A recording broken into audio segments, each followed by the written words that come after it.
ओम नमः शिवाय। ಭಾರತ್ ಮಾತಾ ಶಿವಶಕ್ತಿ ಅವತಾರ್ ಪರಮಾತ್ಮ ವಾಣಿ ಓಂ. ಪಿತಾಶ್ರೀ ಶಿವ ತಂದೆಯ ನೆನಪಿದೆಯೇ? ಮುರಳಿಯ ದಿನಾಂಕ 20/6/2026. ಪ್ರಾತಃ ಕ್ಲಾಸ್. ಓಂ ನಮಃ ಶಿವಾಯ. ಮಧುರ ಮಕ್ಕಳೇ, ಭಾರತವನ್ನು ಫರಿಸ್ತಾನ ಎಂದು ಕರೆಯಲಾಗುತ್ತಿತ್ತು. ಈ ಲಕ್ಷ್ಮೀನಾರಾಯಣರು ಫರಿಸ್ತಾನದ ಮಾಲೀಕರಾಗಿದ್ದರು. ಅವರು ಎಷ್ಟು ಶೋಭಾಯಮಾನವಾಗಿದ್ದರು. ನೈಸರ್ಗಿಕ ಸೌಂದರ್ಯವಿತ್ತು, ಆತ್ಮದಲ್ಲಿಯೂ ಹೊಳಪಿರುತ್ತದೆ. ಈಗ ನೀವು ಫರಿಸ್ತಾನಕ್ಕೆ ಹೋಗಲು ಪುರುಷಾರ್ಥ ಮಾಡುತ್ತಿದ್ದೀರಿ. ಅಷ್ಟೇ ಹೊರತು ಯಾವುದೋ ಕೆರೆಯಲ್ಲಿ ಮುಳುಗುವುದರಿಂದ ಪರಿಯಾಗುವುದಿಲ್ಲ, ಅಂದರೆ ದೇವತೆಗಳಾಗುವುದಿಲ್ಲ. ಓಂ ನಮಃ ಶಿವಾಯ್. ತಂದೆ ತಿಳಿಸುತ್ತಾರೆ, ಈ ದಾದಾ ಕೂಡ ಅರ್ಥ ಮಾಡಿಕೊಳ್ಳುತ್ತಾರೆ, ಏಕೆಂದರೆ ತಂದೆಯು ದಾದಾನ ಮೂಲಕ ತಿಳಿಸುತ್ತಾರೆ. ನೀವು ಹೇಗೆ ಅರ್ಥ ಮಾಡಿಕೊಳ್ಳುತ್ತೀರೋ ಹಾಗೆಯೇ ದಾದಾ ಕೂಡ ಅರ್ಥ ಮಾಡಿಕೊಳ್ಳುತ್ತಾರೆ. ದಾದಾರನ್ನು ಭಗವಂತ ಎಂದು ಕರೆಯಲಾಗುವುದಿಲ್ಲ, ಇದು ಭಗವಾನುವಾಚ. ತಂದೆ ಏನು ತಿಳಿಸಿಕೊಡುತ್ತಾರೆಂದರೆ ದೇಹಿ ಅಭಿಮಾನಿ ಭವ. ಇದನ್ನು ಏಕೆ ಹೇಳುತ್ತಾರೆ? ಏಕೆಂದರೆ ನಮ್ಮನ್ನು ಆತ್ಮ ಎಂದು ತಿಳಿದುಕೊಳ್ಳುವುದರಿಂದ ನಾವು ಪತಿತರಿಂದ ಪಾವನ ಪರಮಪಿತ ಪರಮಾತ್ಮನ ಮೂಲಕ ಪಾವನರಾಗುತ್ತೇವೆ. ಇದು ಬುದ್ಧಿಯಲ್ಲಿರುವ ಜ್ಞಾನವಾಗಿದೆ. ಈ ಸಮಯದಲ್ಲಿ ಎಲ್ಲರೂ ಪತಿತರಾಗಿದ್ದಾರೆ ಮತ್ತು ಇವರನ್ನು ಮನುಷ್ಯರು ಎಂದು ಕರೆಯಲಾಗುತ್ತದೆ, ದೇವಿ ದೇವತೆಗಳೆಂದು ಕರೆಯಲಾಗುವುದಿಲ್ಲ. ಈ ಮಾತುಗಳು ಅರ್ಥ ಮಾಡಿಕೊಳ್ಳಲು ಮತ್ತು ಅರ್ಥ ಮಾಡಿಸಲು ಬಹಳ ಸುಲಭವಾಗಿವೆ. ಎಲ್ಲರಿಗೂ ತಿಳಿಸಿಕೊಡಬೇಕು. ನಾವು ಪತಿತರು ಎಂದು ಕೂಗುತ್ತಾರೆ ಕೂಡ. ಹೊಸ ಪ್ರಪಂಚವು ಅವಶ್ಯವಾಗಿ ಪಾವನವಾಗಿಯೇ ಇರುತ್ತದೆ. ಹೊಸ ಪ್ರಪಂಚವನ್ನು ಮಾಡುವವರು, ಸ್ಥಾಪನೆ ಮಾಡುವವರು ತಂದೆಯಾಗಿದ್ದಾರೆ. ಅವರನ್ನೇ ಪತಿತ ಪಾವನ ಬಾಬಾ ಎಂದು ಕೂಗಿ ಕರೆಯುತ್ತಾರೆ. ಪತಿತ ಪಾವನನ ಜೊತೆಗೆ ಬಾಬಾ ಎಂದು ಹೇಳುತ್ತಾರೆ. ಬಾಬಾರನ್ನು ಆತ್ಮಗಳು ಕರೆಯುತ್ತವೆ, ಶರೀರವಲ್ಲ. ಏಕೆಂದರೆ ಶರೀರವನ್ನು ಲೌಕಿಕ ತಂದೆ ಮಾಡಿದ್ದಾರೆ ಎಂದು ಅವರಿಗೆ ಗೊತ್ತಿದೆ. ನಮ್ಮ ಆತ್ಮದ ತಂದೆ ಪಾರಲೌಕಿಕ ತಂದೆಯಾಗಿದ್ದಾರೆ. ಒಬ್ಬರು ಅಲೌಕಿಕ ತಂದೆ, ಒಬ್ಬರು ಲೌಕಿಕ ತಂದೆ, ಒಬ್ಬರು ಪಾರಲೌಕಿಕ ತಂದೆ. ಈಗ ನೀವು ಅರ್ಥ ಮಾಡಿಕೊಳ್ಳುತ್ತೀರಿ, ಲೌಕಿಕ ತಂದೆಯಂತೂ ಪತಿತರಾಗಿದ್ದಾರೆ, ಒಬ್ಬ ಪಾರಲೌಕಿಕ ತಂದೆಯೇ ಪಾವನರಾಗಿದ್ದಾರೆ. ತಿಳಿಸಿಕೊಡುವ ಸಮಯದಲ್ಲಿ ಇದು ಚೆನ್ನಾಗಿ ನೆನಪಿರಬೇಕು. ಪಾವನ ಪ್ರಪಂಚ ಹೊಸ ಪ್ರಪಂಚ ಮತ್ತು ಪತಿತ ಪ್ರಪಂಚ ಹಳೆಯ ಪ್ರಪಂಚ ಎಂದು ಬುದ್ಧಿಯಲ್ಲಿ ಚೆನ್ನಾಗಿ ನೆನಪಿರಬೇಕು. ಇದು ಹೊಸ ಪ್ರಪಂಚವೋ ಅಥವಾ ಹಳೆಯ ಪ್ರಪಂಚವೋ ಎನ್ನುವುದನ್ನು ಅರ್ಥ ಮಾಡಿಕೊಳ್ಳಬಹುದು ತಾನೆ. ನಮಗೆ ಅಪಾರ ಸುಖವಿದೆ ಎಂದು ತಿಳಿದುಕೊಳ್ಳುವವರು ಅನೇಕರಿದ್ದಾರೆ.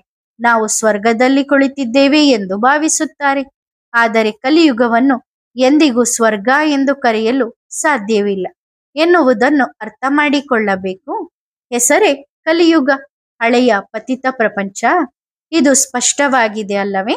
ಮನುಷ್ಯರ ಬುದ್ಧಿಯಲ್ಲಿ ಇದು ಕುಳಿತುಕೊಳ್ಳುವುದೇ ಇಲ್ಲ. ಸಂಪೂರ್ಣವಾಗಿ ಜಡ್ಜಡೀಭೂತ ಸ್ಥಿತಿಯಾಗಿದೆ. ಮಕ್ಕಳು ಓದದಿದ್ದರೆ ನೀವು ಕಲ್ಲು ಬುದ್ಧಿಯವರು ಎಂದು ಹೇಳುತ್ತಾರೆ ತಾನೆ. ಬಾಬಾ ಕೂಡ ಬರೆಯುತ್ತಾರೆ, ನಿಮ್ಮ ಗ್ರಾಮದ ನಿವಾಸಿಗಳಂತೂ ಸಂಪೂರ್ಣ ಕಲ್ಲು ಬುದ್ಧಿಯವರಾಗಿದ್ದಾರೆ. ಅರ್ಥ ಮಾಡಿಕೊಳ್ಳುವುದಿಲ್ಲ, ಏಕೆಂದರೆ ಬೇರೆಯವರಿಗೆ ತಿಳಿಸಿಕೊಡುವುದಿಲ್ಲ. ಸ್ವಯಂ ಪಾರಸ ಬುದ್ಧಿಯಾಗುವವರು ಬೇರೆಯವರನ್ನು ಮಾಡಬೇಕು, ಪುರುಷಾರ್ಥ ಮಾಡಬೇಕು. ಇದರಲ್ಲಿ ನಾಚಿಕೆ ಪಡುವ ಮಾತೇ ಇಲ್ಲ. ಆದರೆ ಮನುಷ್ಯರ ಬುದ್ಧಿಯಲ್ಲಿ ಅರ್ಧಕಲ್ಪದಿಂದ ಉಲ್ಟಾ ಅಕ್ಷರಗಳು ಕುಳಿತಿವೆ. ಅವು ಅಷ್ಟು ಬೇಗ ಮರೆಯುವುದಿಲ್ಲ. ಹೇಗೆ ಮರೆಸಬೇಕು? ಆ ಮರೆಸುವ ಶಕ್ತಿ ಒಬ್ಬ ತಂದೆಯ ಬಳಿ ಮಾತ್ರ ಇದೆ. ತಂದೆ ಹೇಳುತ್ತಾರೆ, ಈ ವೇದ ಶಾಸ್ತ್ರಗಳನ್ನು ಓದುವುದರಿಂದ ನೀವು ಸ್ವಲ್ಪವೂ ಸುಧಾರಿಸುವುದಿಲ್ಲ, ಬದಲಾಗಿ ಇನ್ನೂ ಕೆಟ್ಟಿದ್ದೀರಿ. ಸತೋಪ್ರಧಾನದಿಂದ ತಮೋ ಪ್ರಧಾನರಾಗಿದ್ದೀರಿ. ನಾವು ಸತೋಪ್ರಧಾನ ದೇವಿ ದೇವತೆಗಳಾಗಿದ್ದೆವು ಎನ್ನುವುದು ಯಾರ ಬುದ್ಧಿಯಲ್ಲಿಯೂ ಇಲ್ಲ. 84 ಜನ್ಮಗಳ ಬದಲಾಗಿ 84 ಲಕ್ಷ ಜನ್ಮಗಳು ಎಂದು ಹೇಳಿದ್ದಾರೆ. ಆಗ ಹೇಗೆ ತಿಳಿಯಬೇಕು? ತಂದೆಯ ಹೊರತಾಗಿ ಈ ಜ್ಞಾನವನ್ನು ಯಾರೂ ಕೊಡಲು ಸಾಧ್ಯವಿಲ್ಲ. ಅಂದರೆ ಎಲ್ಲರೂ ಅಜ್ಞಾನಿಗಳೇ ಆಗಿದ್ದಾರೆ. ಜ್ಞಾನ ಸಾಗರ ತಂದೆ ಬಂದು ತಿಳಿಸುವವರೆಗೆ ಅವರಿಗೆ ಜ್ಞಾನ ಎಲ್ಲಿಂದ ಬರಬೇಕು?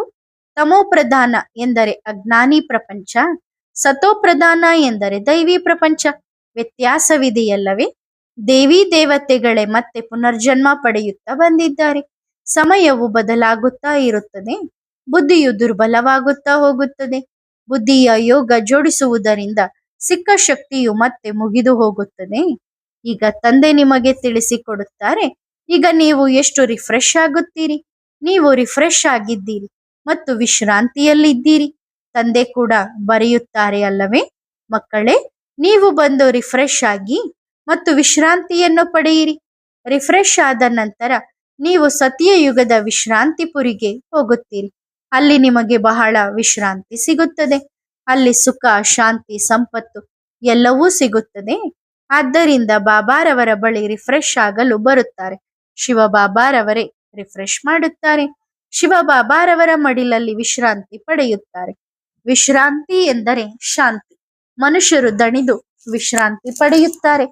ವಿಶ್ರಾಂತಿ ಪಡೆಯಲು ಇನ್ನು ಯಾರೋ ಎಲ್ಲಿಗೋ ಹೋಗುತ್ತಾರೆ. ಅದರಲ್ಲಿ ರಿಫ್ರೆಶ್ ಆಗುವ ಮಾತೇ ಇಲ್ಲ.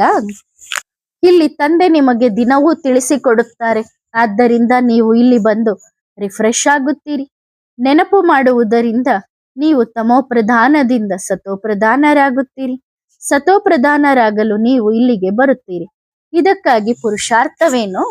ಪ್ರೀತಿಯ ಮಕ್ಕಳೇ, ತಂದೆಯನ್ನು ನೆನಪು ಮಾಡಿರಿ. ತಂದೆಯು ಸಂಪೂರ್ಣ ಶಿಕ್ಷಣವನ್ನು ನೀಡಿದ್ದಾರೆ. ಈ ಸೃಷ್ಟಿ ಚಕ್ರವು ಹೇಗೆ ಸುತ್ತುತ್ತದೆಯೇ, ನಮಗೆ ವಿಶ್ರಾಂತಿ ಹೇಗೆ ಸಿಗುತ್ತದೆ ಎನ್ನುವುದು ಬೇರೆ ಯಾರಿಗೂ ಗೊತ್ತಿಲ್ಲ.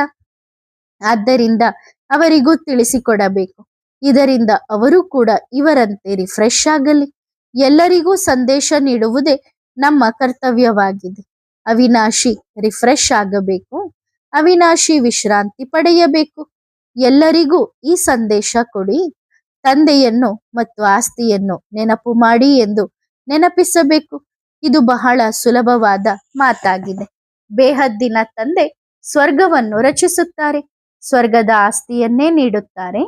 ಈಗ ನೀವು ಸಂಗಮ ಯುಗದಲ್ಲಿದ್ದೀರಿ. ಮಾಯೆಯ ಶಾಪ ಮತ್ತು ತಂದೆಯ ಆಸ್ತಿಯ ಬಗ್ಗೆ ನಿಮಗೆ ಗೊತ್ತಿದೆ. ಮಾಯಾ ರಾವಣನ ಶಾಪ ಸಿಕ್ಕಾಗ ಪವಿತ್ರತೆಯು ಮುಗಿಯುತ್ತದೆ. ಸುಖ, ಶಾಂತಿ, ಧನ ಎಲ್ಲವೂ ಮುಗಿದು ಹೋಗುತ್ತದೆ. ಹೇಗೆ ನಿಧಾನವಾಗಿ ಮುಗಿಯುತ್ತದೆ ಎನ್ನುವುದನ್ನು ತಂದೆ ತಿಳಿಸಿಕೊಟ್ಟಿದ್ದಾರೆ.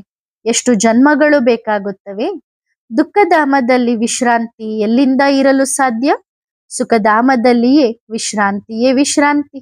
ಭಕ್ತಿಯು ಮನುಷ್ಯರನ್ನು ಎಷ್ಟು ದಣಿಸುತ್ತದೆ. ಜನ್ಮ ಜನ್ಮಾಂತರದ ಭಕ್ತಿಯು ಸುಸ್ತನ್ನಾಗಿ ಮಾಡಿದೆ, ಕಂಗಾಲರನ್ನಾಗಿ ಮಾಡುತ್ತದೆ. ಇದನ್ನು ಈಗ ತಂದೆ ನಿಮಗೆ ತಿಳಿಸಿಕೊಡುತ್ತಾರೆ. ಹೊಸಬರು ಬಂದಾಗ ಎಷ್ಟು ತಿಳಿಸಿಕೊಡಬೇಕಾಗುತ್ತದೆ. ಪ್ರತಿಯೊಂದು ವಿಷಯದ ಬಗ್ಗೆ ಮನುಷ್ಯರು ಬಹಳ ಯೋಚಿಸುತ್ತಾರೆ. ಎಲ್ಲಿಯಾದರೂ ಮಾಟ ಮಂತ್ರ ಇರಬಹುದೇ ಎಂದು ಭಾವಿಸುತ್ತಾರೆ. ಅರೆ, ನೀವು ಜಾದೂಗಾರ ಎಂದು ಹೇಳುತ್ತೀರಿ. ಹಾಗಾದರೆ ನಾನು ಕೂಡ ಜಾದೂಗಾರ ಎಂದು ಹೇಳುತ್ತೇನೆ. ಆದರೆ ಈ ಜಾದು ಮನುಷ್ಯರನ್ನು ಎತ್ತು ಅಥವಾ ಕುರಿ ಮಾಡುವಂತಹದ್ದಲ್ಲ. ಪ್ರಾಣಿಗಳಂತೂ ಅಲ್ಲವೇ ಅಲ್ಲ. ಇದನ್ನು ಬುದ್ಧಿಯಿಂದ ಅರ್ಥ ಮಾಡಿಕೊಳ್ಳಲಾಗುತ್ತದೆ. ಇದು ಪಶು ಬುದ್ಧಿಯಂತಿದೆ. ಗಾಯನವೂ ಇದೆ. ಸುರಮಂಡಲದ ವಾದ್ಯದ ಮುಂದೆ ಎತ್ತಿಗೇನು ಗೊತ್ತು ಅದರ ಭಾಷೆ? ಈ ಸಮಯದಲ್ಲಿ ಎಲ್ಲಾ ಮನುಷ್ಯರು ಎತ್ತು ಮತ್ತು ಕುರಿಗಳಂತಿದ್ದಾರೆ. ಈ ಮಾತುಗಳು ಇಲ್ಲಿಗಾಗಿಯೇ ಇವೆ, ಸತ್ಯಯುಗಕ್ಕಾಗಿ ಆಡುವುದಿಲ್ಲ. ಈ ಸಮಯದ ಗಾಯನವೇ ಆಗಿದೆ. ಕೊನೆಯಲ್ಲಿ ಅರ್ಥ ಮಾಡಿಕೊಳ್ಳಲು ಸಾಧ್ಯವಿಲ್ಲ. ಅರ್ಧಕಲ್ಪ ಕಪ್ಪೆಗಳಂತೆ ಭಕ್ತಿಯ ಟ್ರಾ ಮಾಡಿದ್ದಾರೆ. ಹಾಡುಗಳನ್ನು ಬಹಳ ಚೆನ್ನಾಗಿ ಹಾಡುತ್ತಾರೆ. ಆಗಲೇ ಮನುಷ್ಯರಿಗೆ ಹೇಳಲಾಗುತ್ತದೆ, ಕಪ್ಪೆಗಳ ಟ್ರಾ ಬಿಡಿ ಎಂದು. ಅಂದ್ರೆ ಕಪ್ಪೆಗಳಂತೆ ಒಟ್ಟುಗುಟ್ಟೋದನ್ನ ಬಿಡಿ. ಏನೂ ತಿಳುವಳಿಕೆ ಇಲ್ಲ. ನೀವು ಅವರನ್ನು ಕಪ್ಪೆಗಳೆಂದು ತಿಳಿಯುತ್ತೀರಿ, ಅವರು ನಿಮ್ಮನ್ನು ಕಪ್ಪೆಗಳೆಂದು ತಿಳಿಯುತ್ತಾರೆ. ಕಪ್ಪೆಗಳ ಎಷ್ಟು ದೊಡ್ಡ ಸಭೆಗಳು ನಡೆಯುತ್ತವೆ. ಚಂಡಿಕಾದ ಎಷ್ಟು ದೊಡ್ಡ ಮೇಳ ನಡೆಯುತ್ತದೆ. ಅರೆ, ಚಂಡಿಕಾ ಅವಳು ಯಾರು? ದೇವತೆ ಎನ್ನುತ್ತಾರೆ. ಈಗ ಅಂತಹ ಹೆಸರು ಅಲ್ಲಿ ಇರುವುದೇ ಇಲ್ಲ. ಸತ್ಯಯುಗದಲ್ಲಿ ಯಾವಾಗಲೂ ಶುಭ ಹೆಸರು ಇರುತ್ತದೆ. ರಾಮಚಂದ್ರ, ಶ್ರೀಕೃಷ್ಣ ಚಂದ್ರ, ಶ್ರೀ ಎಂದರೆ ಶ್ರೇಷ್ಠ ಎಂದು ಹೇಳಲಾಗುತ್ತದೆ. ಸತ್ಯಯುಗದ ಸಂಪ್ರದಾಯವನ್ನು ಶ್ರೇಷ್ಠಾಚಾರಿ ಎಂದು ಕರೆಯಲಾಗುತ್ತದೆ. ಕಲಿಯುಗದ ವಿಕಾರಿ ಸಂಪ್ರದಾಯವನ್ನು ಶ್ರೇಷ್ಠ ಎಂದು ಹೇಗೆ ತಿಳಿಸಲು ಸಾಧ್ಯ? ಇತ್ತೀಚಿನ ಗುರು ಗೋಸಾಯಿಗಳು ಎಲ್ಲರಿಗೂ ಶ್ರೀ ಶ್ರೀ ಎಂಬ ಬಿರುದನ್ನು ನೀಡಿದ್ದಾರೆ. ಮಿಸ್ಟರ್, ಮಿಸಸ್ ಪದವನ್ನು ತೆಗೆದು ಶ್ರೀ ಶ್ರೀ ಎಂದು ಹೇಳುತ್ತಾರೆ. ಹಿಂದೆ ದಾಮಲ್ ಮುಂತಾದ ಪದಗಳನ್ನು ಬಳಸುತ್ತಿದ್ದರು. ಸತ್ಯಯುಗದಲ್ಲಿ ಅಂತಹ ಪದಗಳೇ ಇರುವುದಿಲ್ಲ. ಇವು ಅಶುದ್ಧ ಪದಗಳಾಗಿವೆ. ಶ್ರೀ ಎಂದರೆ ಶ್ರೇಷ್ಠ. ಈಗಿನ ಮನುಷ್ಯರಂತೂ ಶ್ರೇಷ್ಠರಲ್ಲ, ಇವರು ಅಸುರರಾಗಿದ್ದಾರೆ. ದೇವತೆಗಳ ಸುಂದರ ಪದಗಳನ್ನು ಅಸುರರು ಮನುಷ್ಯರು ತಮ್ಮ ಮೇಲೆ ಹಾಕಿಕೊಂಡಿದ್ದಾರೆ. ಮನುಷ್ಯರನ್ನೇ ಅಸುರರು ಎಂದು ಕರೆಯಲಾಗುತ್ತದೆ. ಅವರು ಮನುಷ್ಯರೇ, ಆದರೆ ಅವರನ್ನು ದೇವತೆಗಳೆಂದು ಕರೆಯಲಾಗುತ್ತದೆ. ಅಲ್ಲಿ ಮನುಷ್ಯರು ಇರುವುದೇ ಇಲ್ಲ. ಮನುಷ್ಯನಿಂದ ದೇವತೆಯನ್ನಾಗಿ ಮಾಡಲು ಸಮಯ ಹಿಡಿಯುವುದಿಲ್ಲ ಎಂಬ ಗಾಯನವೂ ಇದೆ. ಮನುಷ್ಯನಿಂದ ದೇವತೆ, ದೇವತೆಯಿಂದ ಮನುಷ್ಯರಾಗುತ್ತಾರೆ, ಏಕೆಂದರೆ 5 ವಿಕಾರಗಳಿಗೆ ಹೋಗುತ್ತಾರೆ. ರಾವಣನ ರಾಜ್ಯದಲ್ಲಿ ಎಲ್ಲರೂ ಮನುಷ್ಯರೇ ಆಗಿದ್ದಾರೆ. ಅದು ದೇವತೆಗಳು, ಅಂದ್ರೆ ಸತ್ಯಯುಗದಲ್ಲಿರೋರು ದೇವತೆಗಳು. ಆ ಪ್ರಪಂಚವನ್ನು ದೇವತಾ ಪ್ರಪಂಚ ಎಂದು ಹೇಳಲಾಗುತ್ತದೆ. ಹಗಲು ಎಂದು ಬೆಳಕಿಗೆ, ರಾತ್ರಿ ಎಂದು ಕತ್ತಲೆಗೆ ಹೇಳಲಾಗುತ್ತದೆ. ಜ್ಞಾನವು ಬೆಳಕು, ಭಕ್ತಿಯು ಕತ್ತಲೆ, ಅಜ್ಞಾನವನ್ನು ನಿದ್ದೆ ಎಂದು ಕರೆಯಲಾಗುತ್ತದಲ್ಲವೇ? ಈ ವ್ಯತ್ಯಾಸವನ್ನು ನೀವು ಮಾತ್ರ ತಿಳಿದುಕೊಂಡಿದ್ದೀರಿ. ಮೊದಲು ನಮಗೆ ಏನೂ ಗೊತ್ತಿರಲಿಲ್ಲ ಎಂದು ನೀವು ಅರ್ಥ ಮಾಡಿಕೊಳ್ಳುತ್ತೀರಿ. ಈಗ ಈ ಮಾತುಗಳು ಬುದ್ಧಿಯಲ್ಲಿವೆ. ಋಷಿಮುನಿಗಳನ್ನು ಕೇಳುತ್ತಾರೆ, ರಚನೆಯ ಆದಿ ಮಧ್ಯ ಅಂತ್ಯವನ್ನು ತಿಳಿದಿದ್ದೀರಾ? ಅವರು ಕೂಡ ನೇತಿ ನೇತಿ ಎಂದು ಹೇಳಿ ಹೋದರು, ನಮಗೆ ಗೊತ್ತಿಲ್ಲ.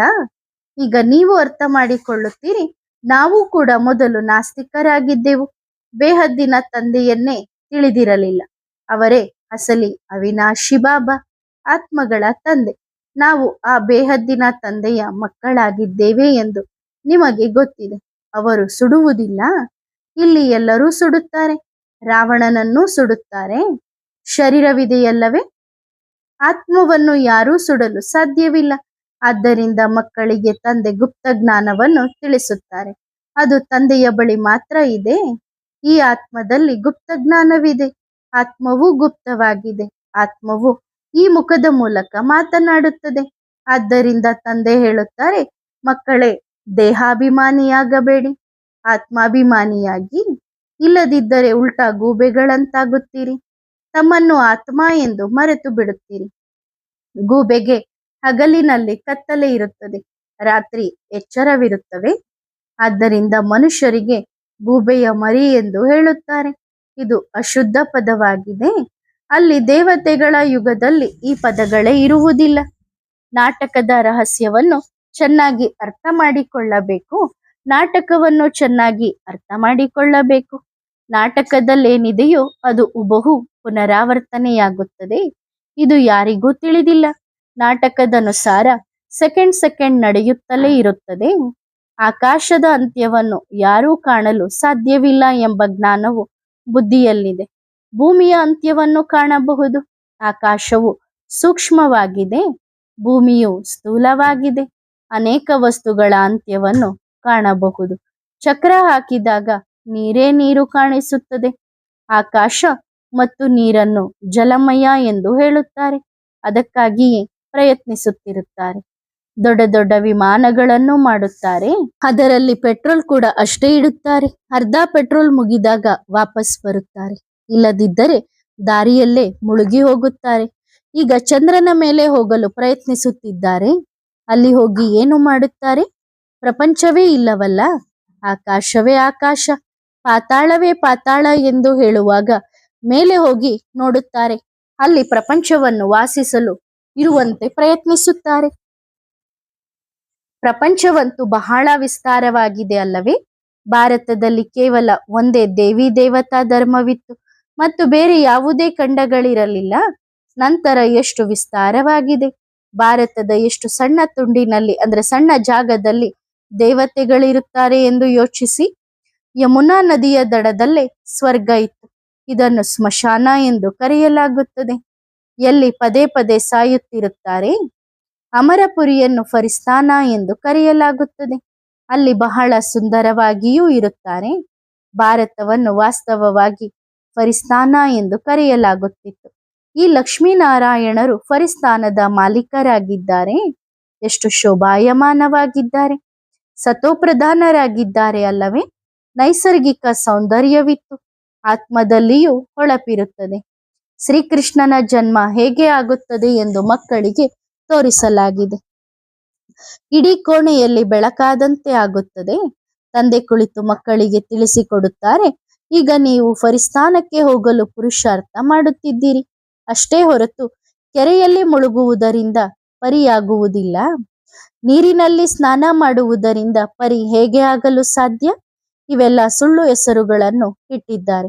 ಲಕ್ಷಾಂತರ ವರ್ಷ ಎಂದು ಹೇಳುವುದರಿಂದ ಸಂಪೂರ್ಣವಾಗಿ ಮರೆತು ಹೋಗುತ್ತಾರೆ. ಈಗ ನೀವು ಮರೆಯದವರಾಗುತ್ತಿದ್ದೀರಿ.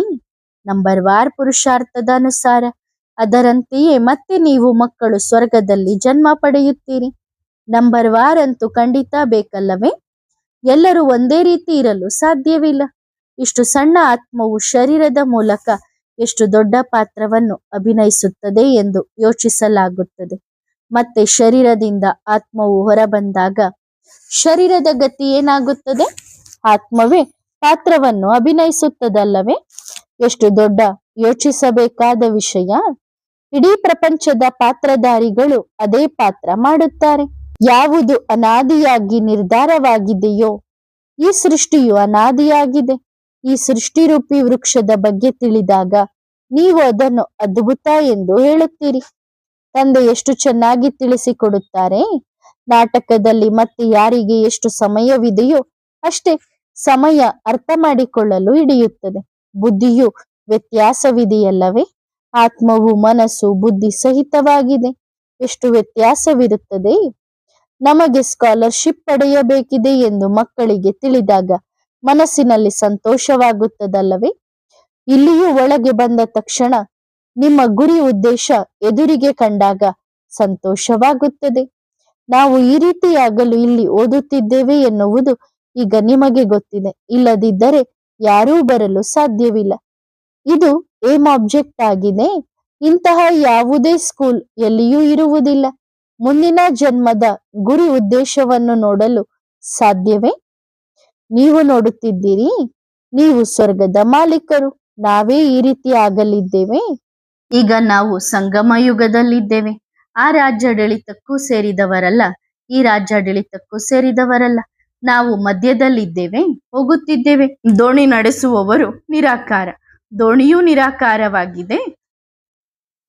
ದೋಣಿಯನ್ನು ಎಳೆದುಕೊಂಡು ಪರಮಪಿತ ಪರಮಾತ್ಮ ಕರೆದೊಯ್ಯುತ್ತಾರೆ. ತಂದೆ ಎಲ್ಲಾ ಮಕ್ಕಳನ್ನು ಜೊತೆಯಲ್ಲಿ ಕರೆದೊಯ್ಯುತ್ತಾರೆ. ಈ ಚಕ್ರವು ಪೂರ್ಣಗೊಳ್ಳಬೇಕಿದೆ. ಮತ್ತೆ ಹುಬಹು ಪುನರಾವರ್ತನೆಯಾಗಬೇಕು. ಒಂದು ಶರೀರ ಬಿಟ್ಟು ಮತ್ತೊಂದು ಪಡೆಯಬೇಕು. ಸಣ್ಣವರಾಗಿ ಮತ್ತೆ ದೊಡ್ಡವರಾಗಬೇಕು. ಮಾವಿನ ಬೀಜವನ್ನು ಭೂಮಿಯಲ್ಲಿ ಹಾಕಿದಾಗ ಅದರಿಂದ ಮತ್ತೆ ಮಾವು ಬರುತ್ತದೆ. ಅದು ಹದ್ದಿನ ಜಡವೃಕ್ಷ. ಇದು ಮನುಷ್ಯ ಸೃಷ್ಟಿ ರೂಪಿ ವೃಕ್ಷವಾಗಿದೆ. ಇದನ್ನು ವೆರೈಟಿ ವೃಕ್ಷ ಎಂದು ಕರೆಯಲಾಗುತ್ತದೆ. ಸತ್ಯಯುಗದಿಂದ ಕಲಿಯುಗದವರೆಗೆ ಎಲ್ಲರೂ ಪಾತ್ರವನ್ನು ಅಭಿನಯಿಸುತ್ತಲೇ ಇರುತ್ತಾರೆ. ಅವಿನಾಶಿ 84 ಜನ್ಮಗಳ ಚಕ್ರದ ಪಾತ್ರವನ್ನು ಅಭಿನಯಿಸುತ್ತಾರೆ. ಲಕ್ಷ್ಮೀನಾರಾಯಣರಿದ್ದರು. ಅವರು ಈಗ ಇಲ್ಲ. ಚಕ್ರ ಸುತ್ತಿ ಮತ್ತೆ ಈ ರೀತಿಯಾಗುತ್ತಾರೆ. ಮೊದಲು ಇವರು ಲಕ್ಷ್ಮೀನಾರಾಯಣರಾಗಿದ್ದರು ಎಂದು ಹೇಳಲಾಗುತ್ತದೆ. ಮತ್ತೆ ಅವರ ಈ ಕೊನೆಯ ಜನ್ಮ ಬ್ರಹ್ಮ ಸರಸ್ವತಿಯಾಗಿದೆ. ಎಲ್ಲರೂ ವಾಪಸ್ ಖಂಡಿತ ಹೋಗಲೇಬೇಕು. ಸ್ವರ್ಗದಲ್ಲಿ ಇಷ್ಟು ಜನ ಇರಲಿ. ಇಸ್ಲಾಂ, ಬೌದ್ಧ ಯಾವುದೇ ಧರ್ಮದ ಪಾತ್ರಧಾರಿಗಳು ಇರಲಿಲ್ಲ. ದೇವಿ ದೇವತೆಗಳ ಹೊರತಾಗಿ ಈ ತಿಳುವಳಿಕೆಯು ಯಾರಲ್ಲಿಯೂ ಇಲ್ಲ. ಬುದ್ಧಿವಂತರಿಗೆ ಲಕ್ ಸಿಗಬೇಕಲ್ಲವೇ?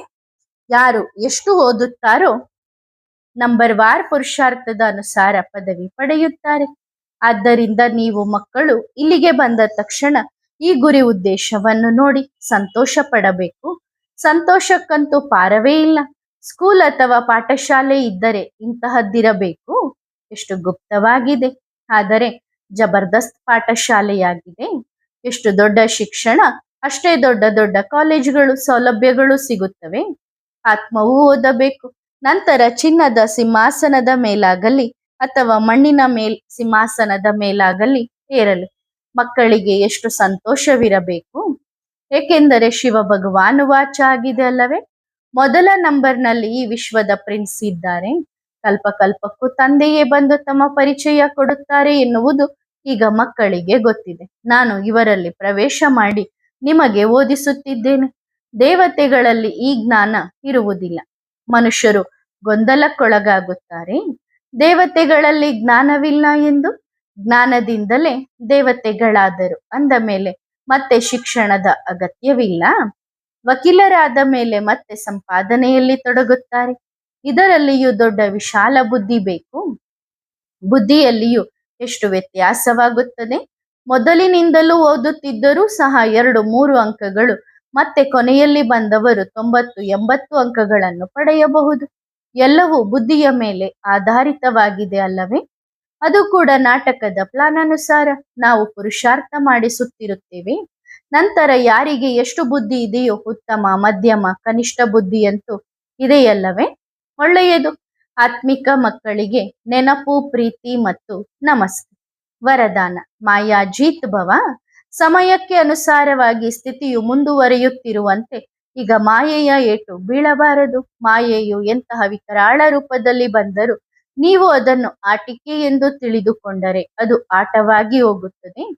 ಸದಾ ಆಟಗಾರನಾಗಿ ಮಾಡಿ ತೋರಿಸುವಂತಹ ದೃಢ ಸಂಕಲ್ಪಧಾರಿಗಳಾಗಿರಿ. ಆಗ ಮಾಯೆಯ ಏಟು ಕೊಡುವ ಬದಲಾಗಿ ನಮಸ್ಕಾರ ಮಾಡಲು ಪ್ರಾರಂಭಿಸುತ್ತದೆ. ಒಳ್ಳೆಯದು. ಓಂ ನಮಃ ಶಿವಾಯ.